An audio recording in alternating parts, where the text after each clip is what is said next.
안녕하세요, 밀리핑입니다. 오늘은 최근 군에서 발생하고 있는 초급 간부들의 사망사고, 대부분 자살로 추정이 되는데요. 이 사고에 대해서 사고가 한번 발생해서 이게 연속적으로 일어나게 되면 이게 어느 순간에는 잘라줘야 되는데 이걸 과연 어떻게 해야 될 것인지 하는 것을 잠깐 이야기하고, 이어서 오늘의 방산 주식 시황에 대해서 말씀드리겠습니다. 먼저 어제 또 전방 지역에 있는 한 부대에서 부사관 1명이 사망하는 사고가 있었고, 그 이전에는 삼사관학교의 대위가 총기를 가져와서 대구 시내에서 또 사망하는 사고, 또 그 이전에는 최전방 GP에서 또 총기로 인한 사망사고가 있었습니다. 이렇게 사망사고들이 연속적으로 발생하는 것은 이런 보통 군의 경험으로 볼 때 이런 사고는 어느 순간에 모두가 경각심을 가지고 집중을 해야지 이것이 이제 매립이 될 수 있는데요. 그러지 않고 다소 안이한 상태로 그냥 알아서 사고가 없겠지 하는 마음으로 보다 보면 계속 이런 사고들이 이어질 수가 있습니다. 약 보름 기간 동안 3명의 그 청춘이 목숨을 잃은 것은 너무 안타깝죠. 군도 아마 이런 문제에 대해서 굉장히 심각하게 생각하는 것 같습니다.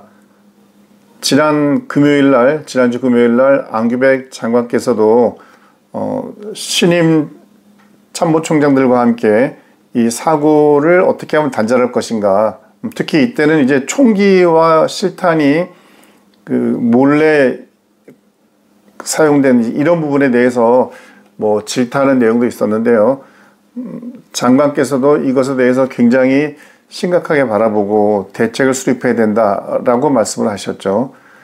그리고 또 차관께서는 같은 날 금요일 날이죠. 전방부대를 방문해서 초급 간부들의 어떤 근무 여건, 무엇이 어려운지 목소리를 들어보는 그런 간담회 시간을 갖기도 했습니다.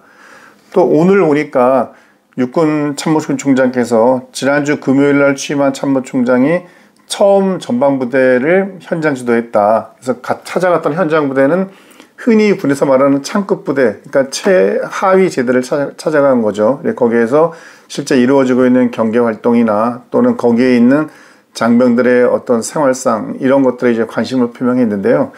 이제 이런 것들이 사실 이런 모습들은 과거에도 늘 보여왔던 모습들입니다. 어떤 사고가 발생했을 때, 더 충격적인 사고가 발생했을 때 이것을 풀어가는 과정에서 보통 이렇게 지휘관들 회의를 하거나 뭐 화상회의를 한다거나 또는 그 야전부대를 찾아가서 한번 둘러본다거나 이런 것들은 늘상 있던 일입니다.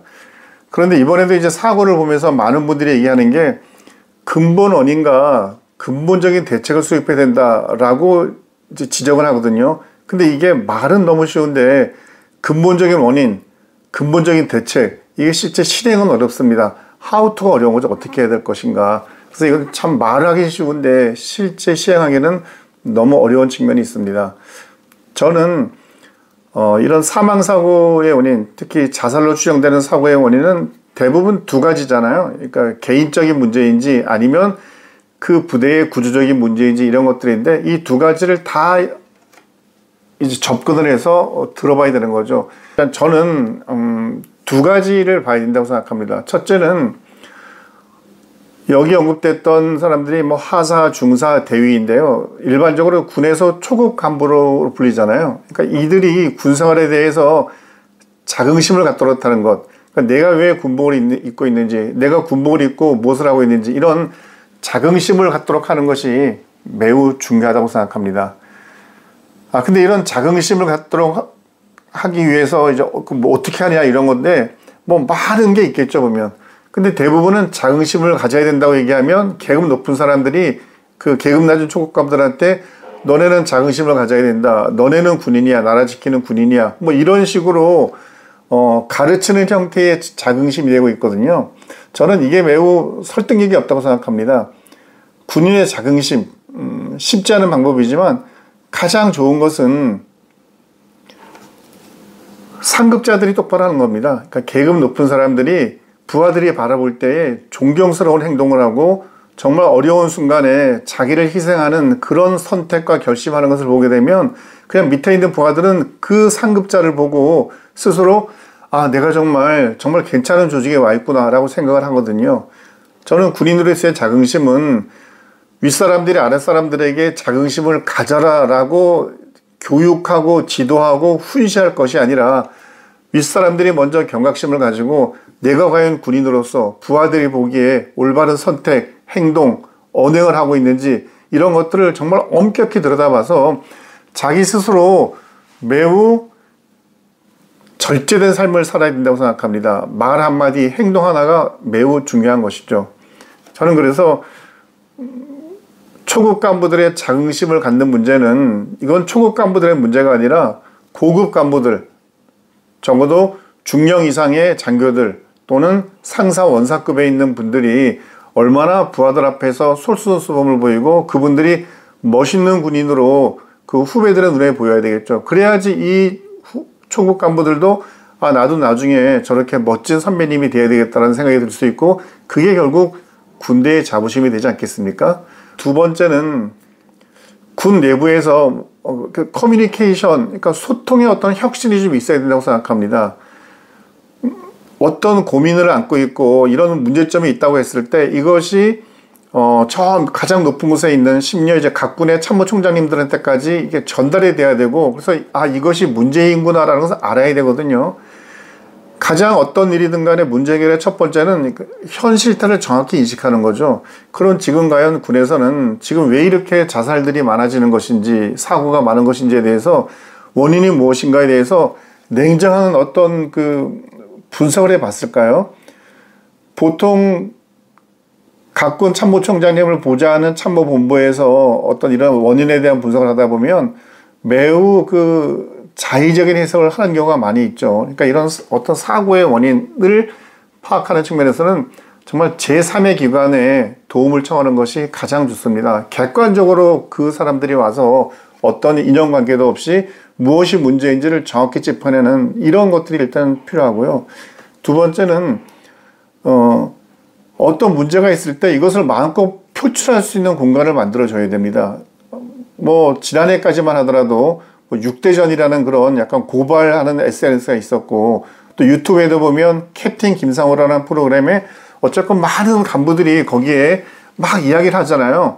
그러니까 자기 마음속에 있던 불만, 원망 뭐 이런 것들을 그래도 어딘가에 이렇게 이야기를 하면 그래도 마음이 좀 풀어지는 경우가 있거든요. 그러면서 그런 불만을 풀어놓은 것에 대해서 높으신 분이나 높은 조직에서 뭔가 무시하지 않고 거기에 대응하는 그 말을 잘 들으려고 하는 자세를 보여주면 그것만으로도 굉장히 그 가슴속의 답답함을 풀어줄 수가 있게 됩니다.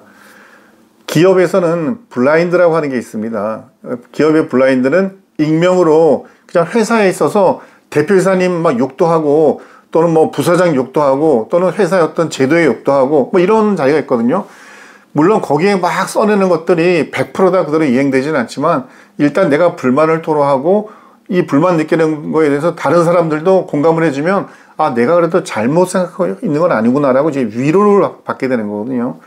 저는 그래서 군에서도 이런 군 특히 초급 간부들이 뭔가 이렇게 좀 위로받을 수 있는 그런 사이트, 문제가 있으면 그냥 마음껏 그냥 누구 눈치도 보지 않고 이야기할 수 있는 이런 공간이 필요하다고 봅니다.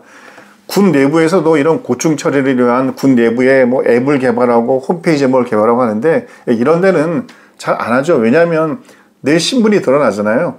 그래서 저는 이러한 채널이 군이 내부적으로 갖는 것은 어렵습니다. 왜냐하면 이게 익명성이 보장되지 않으면 어떤 것도 이야기하기가 어렵거든요. 그럼 익명성이 보장될 수 있는 게 뭐가 있을까? 기존에 있던 뭐 이런 뭐 6대전이나 뭐 캡틴 김상호나 저는 조금 더 공적인 기관에서 예를 들면 국가인권위원회나 또는 국민권익위원회 뭐 이런 곳에서 이런 군인들의 애로사항을 그대로 들어주고 정말 익명으로 처리해 줄 수 있는 그런 것들을 하면은 오히려 더 권위가 있고 뭔가 군이 상하가 소통할 수 있는 계기가 될 수 있다고 봅니다.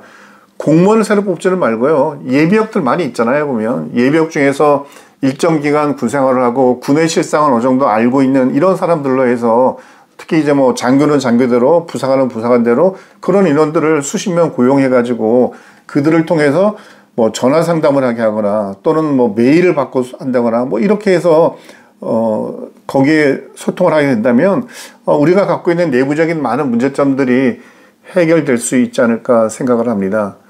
특히 이번에 새롭게 취임하신 참모총장 세 분, 물론 국방부 장관이면 당연하고요. 기존처럼 그냥 관행적으로 하는 대로 뭐 여론을 들어보고 하는 그런 방식이 아니라 뭔가 과거와는 다른 방식으로 이런 문제에 접근했으면 됩니다. 실제 현장을 찾아가서 보고 실제 그들이 무슨 목소리 하는지를 정말 진지하게 들어보는 흔히 말하는 경청이죠, 경청. 이런 것이 중요한데 아마 총장님들께서도 아마 이런 식의 움직임을 앞으로 보여주실 것으로 기대를 합니다. 근데 만약 이번 주에 또 이런 사고가 더 발생하게 된다면 그러면 정말 다른 무엇보다도 군 내부에 있는 간부들이 특히 지난 12.3 비상계엄 이후로 얼마나 위축되어 있는지 이들의 고민이 얼마나 큰지 이런 것들을 정말 자세히 들어보고 알아보고 경청하고 그거에 대한 대책을 실효성 있게 제시했으면 합니다. 말로만 하는 거 아무 의미가 없고 옛날에 했던 방식으로 하는 거 의미가 없습니다.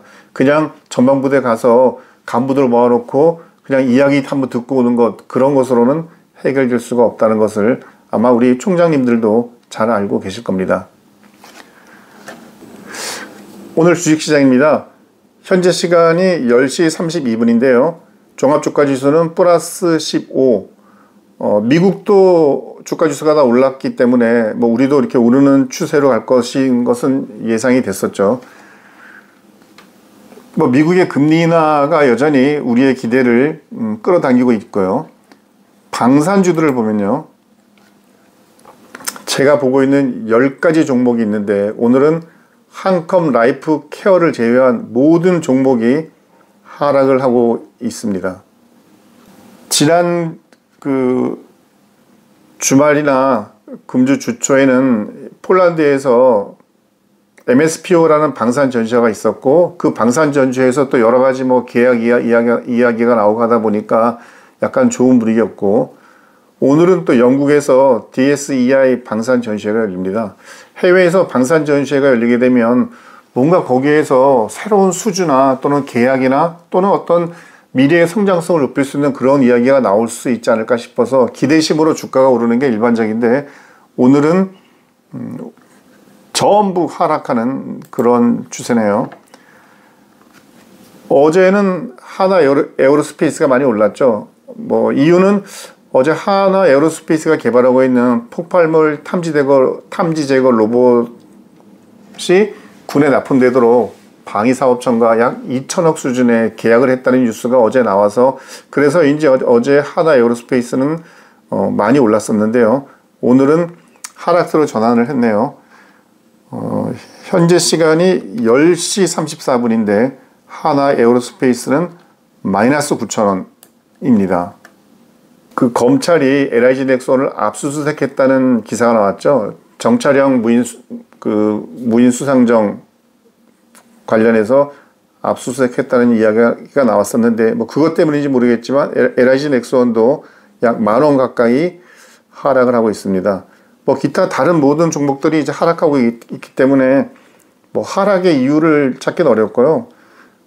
그냥 그동안 많이 올랐으니까 뭐 내린다는 게 첫 번째고 두 번째는 방산에서 최근 수주나 이런 모멘텀이 없었다는 것이 두 번째고 세 번째는 조선업에서 뭔가 좀 에너지가 유입될 걸로 기대했는데 아직까지는 조선 쪽에서도 특별하게 새롭게 나아지는 건 없고 최근에 미국에서 그 근로자들이 그 이스타 비자로 일하다가 미국에 체포됐던 이런 것들 때문에 약간 미국 쪽에서의 어떤 이런 방산 관련 부분이 약간 기분이 다운된 것 같은 그런 느낌도 듭니다. 밀리핑 오늘은 여기까지입니다. 감사합니다.